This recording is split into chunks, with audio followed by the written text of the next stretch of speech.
आज हिंदी कहानी सीरीज में मुंशी प्रेमचंद की प्रसिद्ध कहानी अभिनेत्री एक्ट्रेस जो इस प्रकार है। रंगमंच का पर्दा गिर गया। तारा देवी ने शकुंतला का पार्ट खेलकर दर्शकों को मुग्ध कर दिया था। जिस वक्त वह शकुंतला के रूप में राजा दुष्यंत के सम्मुख खड़ी ग्लानि, वेदना और तिरस्कार से उत्तेजित भाव को आग्नेय शब्दों में प्रकट कर रही थी, दर्शक वृंद श्रेष्ठता के नियमों की उपेक्षा करके मंच की ओर उन्मत्तों की भांति दौड़ पड़े थे और तारा देवी का यशोगान करने लगे थे। कितने ही तो स्टेज पर चढ़ गए और तारा देवी के चरणों पर गिर पड़े। सारा स्टेज फूलों से पट गया। आभूषणों की वर्षा होने लगी। यदि उसी क्षण मेनका का विमान नीचे आकर उसे उड़ा न ले जाता तो कदाचित उस धक्कम धक्के में 10-5 आदमियों की जान पर बन जाती। मैनेजर ने तुरंत आकर दर्शकों को गुण ग्राहकता का धन्यवाद दिया और वादा भी किया कि दूसरे दिन फिर वही तमाशा होगा। तब लोगों का मोहान्माद शांत हुआ, मगर एक युवक उस वक्त भी मंच पर खड़ा रहा। लंबे कद का था, तेजस्वी मुद्रा, कुंदन का सा देवताओं का सस्वरूप, गठी हुई देह, मुख से एक ज्योति सी प्रस्फुटित हो रही थी। कोई राजकुमार मालूम होता था। जब सारे दर्शक गण बाहर निकल गए, उसने मैनेजर से पूछा, क्या तारा देवी से एक क्षण के लिए मिल सकता हूँ? मैनेजर ने उपेक्षा के भाव से कहा, हमारे यहाँ ऐसा नियम नहीं है। युवक ने फिर पूछा, क्या आप मेरा कोई पत्र उनके पास भेज सकते हैं? मैनेजर ने उसी उपेक्षा के भाव से कहा, जी नहीं, क्षमा कीजिएगा, यह हमारे यहाँ नियमों के विरुद्ध है। युवक ने और कुछ न कहा, निराश होकर स्टेज से उतर पड़ा और बाहर जाना ही चाहता था कि मैनेजर ने पूछा, जरा ठहर जाइए, आपका कार्ड? युवक ने जेब से कागज का एक टुकड़ा निकालकर कुछ लिखा और दे दिया। मैनेजर ने पुर्जे को उड़ती हुई निगाह से देखा। कुंवर निर्मलकांत चौधरी, OBE। मैनेजर की कठोर मुद्रा कोमल हो गई।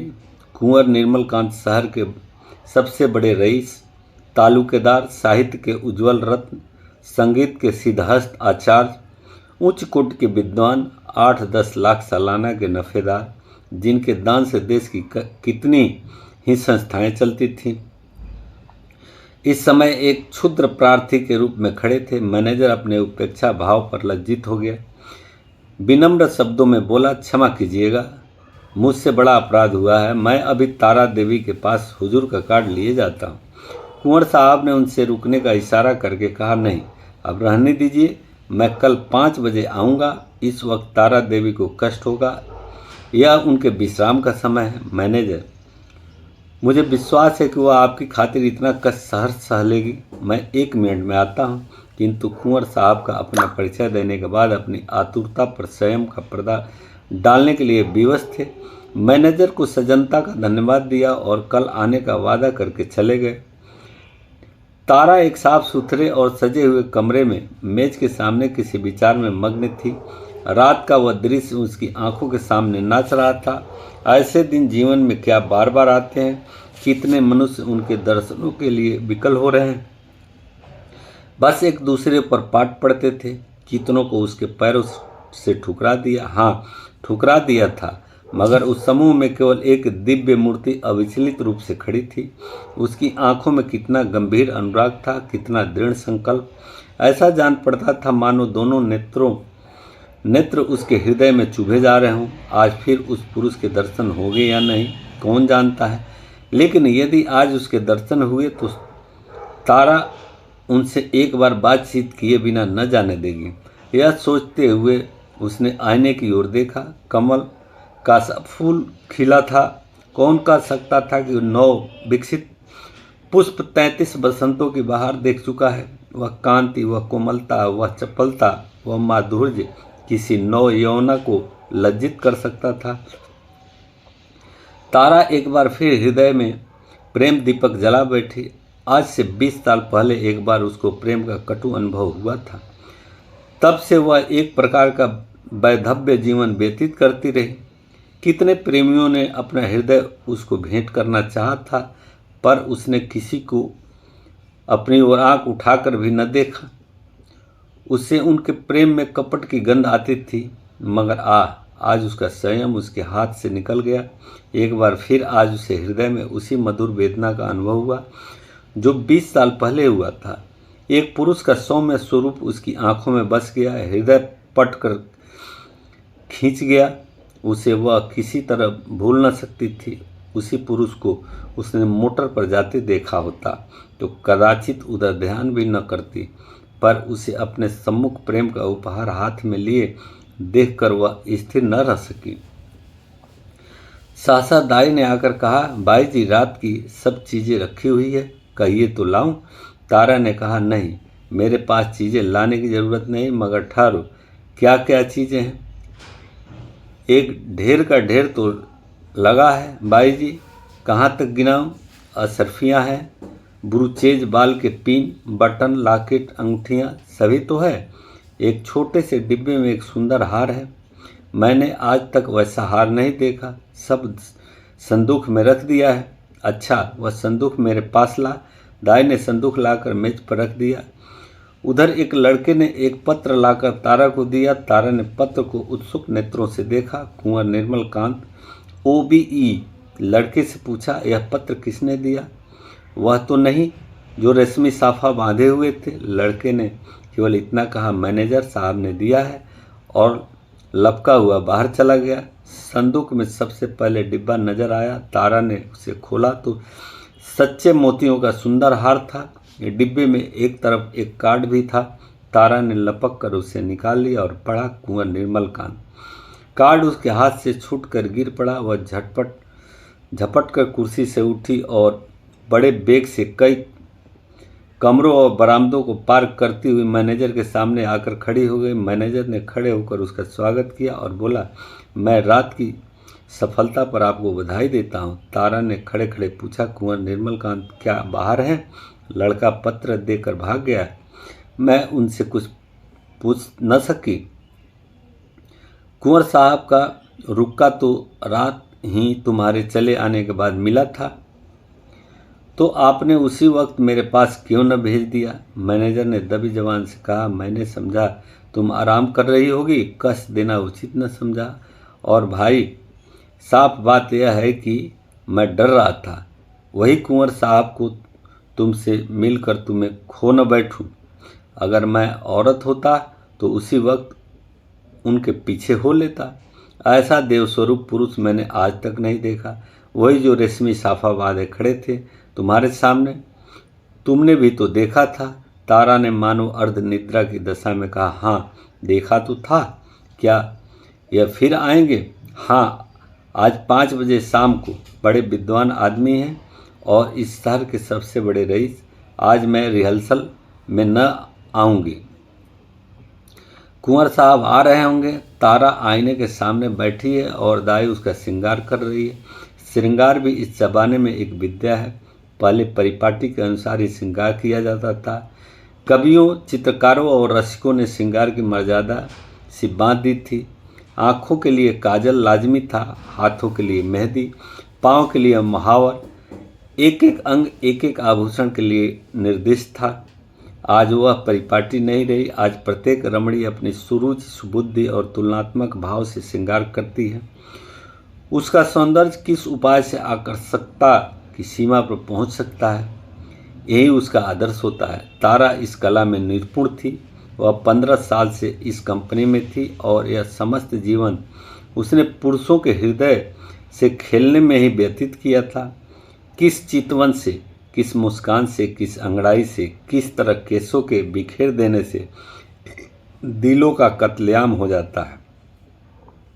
आज उसने चुन चुन कर आजमाए हुए तीर तरकस से निकाले और सब अपने अस्त्रों से सज कर वह दीवान खाने में आई तो जान पड़ा मानो संसार का सारा माधुर्य उसकी बलाएं ले रहा है। वह मेज के पास खड़ी होकर कुंवर साहब का कार्ड देख रही थी। उसके कान मोटर की आवाज़ की ओर लगे हुए थे। वह चाहती थी कि कुंवर साहब इसी वक्त आ जाएं और उसे इसी अंदाज से खड़े देखें। इसी अंदाज से वह उसके अंग प्रत्यंगों की पूर्ण छवि देख सकते थे। उसने अपनी श्रृंगार कला से काल पर विजय पा ली थी। कौन कह सकता था कि यह चंचल नौयौवना उस अवस्था को पहुंच चुकी है जब हृदय को शांति की इच्छा होती है, वह किसी आश्रम के लिए आतुर हो उठता है और उसका अभिमान नम्रता के आगे सिर झुका देता है। तारा देवी को बहुत इंतजार न करना पड़ा। कुंवर साहब शायद मिलने के लिए उससे भी उत्सुक थे। 10 ही मिनट के बाद उनकी मोटर की आवाज़ आई। तारा संभल गए। एक क्षण में कुंवर साहब ने कमरे में प्रवेश किया। तारा शिष्टाचार के लिए हाथ मिलाना भूल ही गई।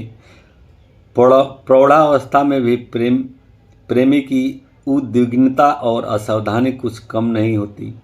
वह किसी सल्लज्जा ज्योति की भांति सिर झुकाए खड़ी रही। कुंवर साहब की निगाह आते ही उसकी गर्दन पर पड़ी। वह मोतियों का हार जो उन्होंने रात को भेंट किया था चमक रहा था। कुंवर साहब को इसका आनंद और कभी न हुआ।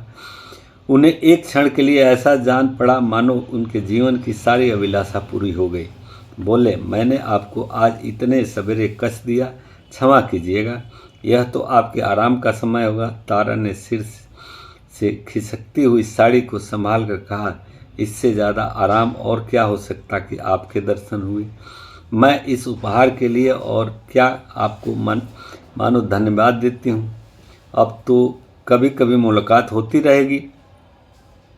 निर्मल कांत ने मुस्कुरा कर कहा, कभी कभी नहीं, रोज़। आप चाहें मुझसे मिलना पसंद न करें, पर एक बार इस ड्योढ़ी पर सिर को झुका ही जाऊंगा। तारा ने भी मुस्कुरा कर उत्तर दिया, उसी वक्त तक जब तक कि मनोरंजन की कोई नई वस्तु नजर न आ जाए। क्यों? मेरे लिए मनोरंजन का विषय नहीं, जिंदगी और मौत का सवाल है। हाँ, तुम इसे विनोद समझ सकती हो, मगर कोई परवाह नहीं। तुम्हारे मनोरंजन के लिए मेरे प्राण भी निकल जाए तो मैं अपना जीवन सफल समझूंगा। दोनों तरफ से इस प्रीत को निभाने के वादे हुए। फिर दोनों ने नाश्ता किया और कल भोज का न्योता देकर कुंवर साहब विदा हुए। 1 महीना गुजर गया। कुंवर साहब दिन में कई बार आते। उन्हें एक क्षण का वियोग भी असह्य था।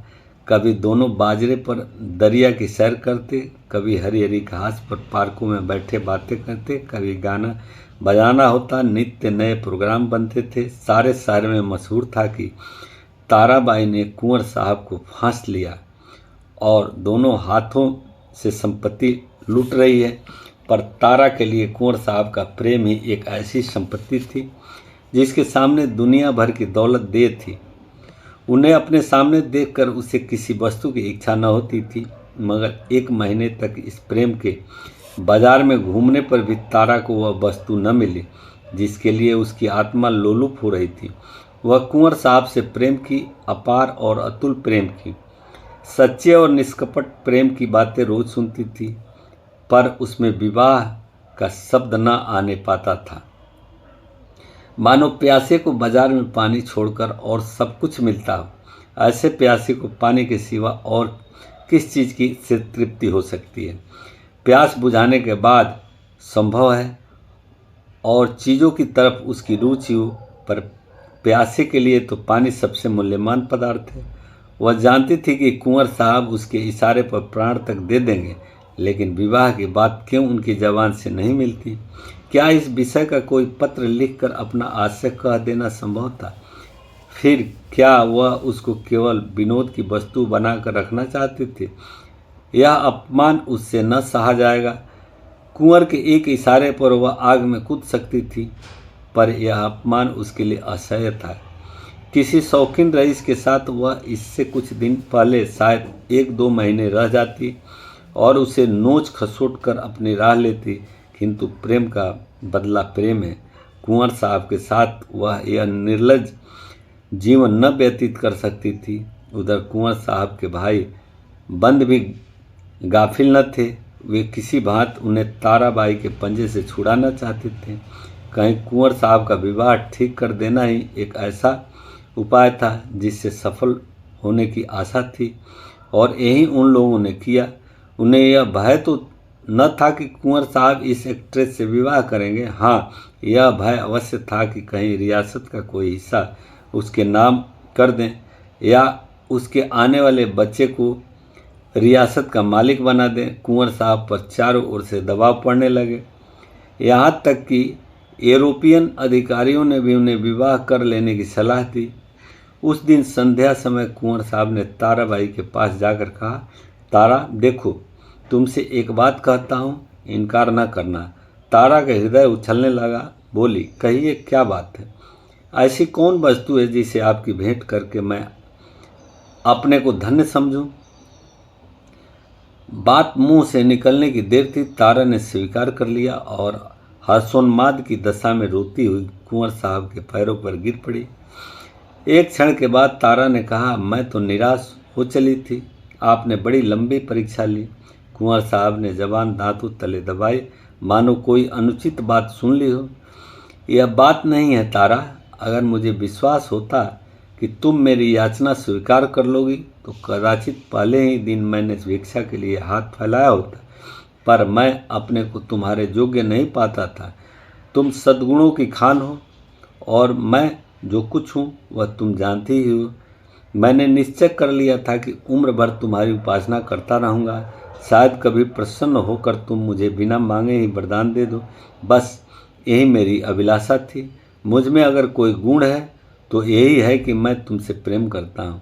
जब तुम साहित्य या संगीत या धर्म पर अपने विचार प्रकट करने लगती हो तो मैं दंग रह जाता हूँ और अपनी क्षुद्रता पर लज्जित हो जाता हूँ। तुम मेरे लिए संसारिक नहीं, स्वर्गीय हो। मुझे आश्चर्य यही है कि इस समय मैं मारे खुशी के पागल क्यों नहीं हो जाता। कुंवर साहब देर तक अपने दिल की बातें कहते रहे। उनकी वाणी कभी इतनी प्रगल्भ न हुई थी। तारा सिर झुकाते सुनती थी, पर आनंद की जगह उसके मुख पर एक प्रकार का क्षोभ लज्जा से मिला हुआ था। अंकित हो रहा था, यह पुरुष इतना सरल हृदय, इतना निष्कपट है, इतना विनीत, इतना उदार। सहसा कुंवर साहब ने पूछा, तो मेरे भाग्य किस दिन उदय होंगे? तारा, दया करके बहुत दिनों के लिए न टालना। तारा ने कुंवर साहब की सरलता से परास्त होकर चिंतित स्वर में कहा, कानून का क्या कीजिएगा? कुंवर साहब ने तत्परता से उत्तर दिया, इस विषय में तुम निश्चिंत रहो तारा, मैंने वकीलों से पूछ लिया है। एक कानून ऐसा है जिसके अनुसार हम और तुम एक प्रेम सूत्र में बंध सकते हैं, उसे सिविल मैरिज कहते हैं। बस आज ही के दिन वह शुभ मुहूर्त आएगा। क्यों? तारा सिर झुकाए रही, बोल न सकी। मैं प्रातःकाल आ जाऊंगा, तैयार आना। तारा सिर झुकाए रही, मुंह से एक शब्द न निकला। कुंवर साहब चले गए, पर तारा वहीं मूर्ति की भांति बैठी रही। पुरुषों के हृदय से कीड़ा करने वाली चतुर नारी क्यों इतनी विमूढ़ हो गई है? विवाह का एक दिन और बाकी है। तारा को चारों ओर से बधाइयाँ मिल रही है। थिएटर के सभी स्त्री पुरुष ने अपनी सामर्थ्य के अनुसार उसे अच्छे अच्छे उपहार दिए हैं। कुंवर साहब ने भी आभूषणों से सजा हुआ एक श्रृंगारदान भेंट किया है। उसके 2-4 अंतरंग मित्रों ने भांत भांत के सौगात भेजे हैं, पर तारा के सुंदर मुख पर हर्ष की रेखा भी नहीं नजर आती। वह क्षुब्ध और उदास है। उसके मन में 4 दिनों से निरंतर यही प्रश्न उठ रहा है, क्या कुंवर के साथ विश्वासघात करें? जिस प्रेम के देवता ने उसके लिए अपने कुल मर्यादा को तिलांजलि दे दी, अपने बंधुजनों से नाता तोड़ा, जिसका हृदय हिमकण के समान निष्कलंक है, पर्वत के समान विशाल, उसी से कपट करें? नहीं, वह इतनी नीचता नहीं कर सकती। अपने जीवन में उसने कितने ही युवकों से प्रेम का अभिनय किया था, कितने ही प्रेम के मतवालों को वह सब्ज बाग दिखा चुकी थी, पर कभी उसके मन में ऐसी दुविधा न हुई थी, कभी उसके हृदय ने उसका तिरस्कार न किया था। क्या इसका कारण इसके सिवा कुछ और था कि ऐसा अनुराग उसे और कहीं न मिला? क्या वह कुंवर साहब का जीवन सुखी बना सकती है? हाँ, अवश्य। इस विषय में उसे लेस मात्र भी संदेह नहीं था। भक्ति के लिए ऐसी कौन सी वस्तु है जो असाध्य हो? पर क्या वह प्रकृति को धोखा दे सकती है? ढलते हुए सूरज में मध्याह्न का सा प्रकाश हो सकता है? असंभव। वह स्फूर्ति, वह चपलता, वह विनोद, वह सरल छवि, वह तल्लीनता, वह त्याग, वह आत्मविश्वास, वह कहाँ से लाएगी, जिसके सम्मिश्रण को यौवन कहते हैं? नहीं, वह कितना ही चाहे पर कुंवर साहब के जीवन को सुखी नहीं बना सकती। बूढ़ा बैल कभी जवान बछड़ों के साथ नहीं चल सकता। आह, उसने यह नौबत ही क्यों आने दी? उसने क्यों कृत्रिम साधनों से, बनावटी श्रृंगार से कुंवर को धोखे में डाला? अब इतना सब कुछ हो जाने पर वह किस मुंह से कहेगी कि मैं रंगी हुई गुड़िया हूँ। जवानी मुझ में कब की विदा हो चुकी, अब केवल उसका पद चिन्ह रह गया है। रात के 12 बज गए थे। तारा मेज के सामने इन्हीं चिंताओं में मग्न बैठी हुई थी। मेज पर उपहारों के ढेर लगे हुए थे, पर वह किसी चीज़ की ओर आंख उठाकर भी न देखती थी। अभी 4 दिन पहले वह इन्हीं चीज़ों पर प्राण देती थी। उसे हमेशा ऐसी चीज़ों की तलाश रहती थी जो काल के चिन्हों को मिटा सके, पर अब उन्हीं चीज़ों से उसे घृणा हो रही है। प्रेम सत्य है और सत्य और मिथ्या दोनों एक साथ नहीं रह सकते। तारा ने सोचा, क्यों न यहाँ से कहीं भाग जाऊँ, किसी ऐसी जगह चली जाऊँ जहाँ कोई उसे जानता भी न हो। कुछ दिनों के बाद जब कुंवर का विवाह हो जाए तो वह फिर आकर उनसे मिले और यह सारा वृत्तांत उनसे कह सुनाए। इस समय कुंवर पर वज्रपात हो सा होगा। हाय, न जाने उसकी दशा क्या होगी, पर उसके लिए इसके सिवा और कोई मार्ग नहीं। अब उसके दिन रोकर कटेंगे, लेकिन उसे कितना ही दुख क्यों न हो, वह अपने प्रियतम के साथ छल नहीं कर सकती। उसके लिए इस स्वर्गीय प्रेम की स्मृति, इसकी वेदना ही बहुत है। उसके इससे अधिक उसका अधिकार नहीं। दाई ने आकर कहा, भाई जी चलिए कुछ थोड़ा सा भोजन कर लीजिए, अब तो 12 बज गए। तारा ने कहा, नहीं, जरा भी भूख नहीं, तुम जाकर खा लो। दाई देखिए, मुझे भूल न जाइएगा, मैं भी आपके साथ चलूँगी। तारा, अच्छे कपड़े बनवा रखे हैं ना?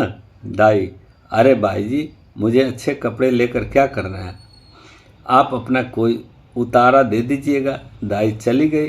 दाई ने घड़ी की ओर देखा, सचमुच 12 बज गए थे, केवल 6 घंटे और हैं।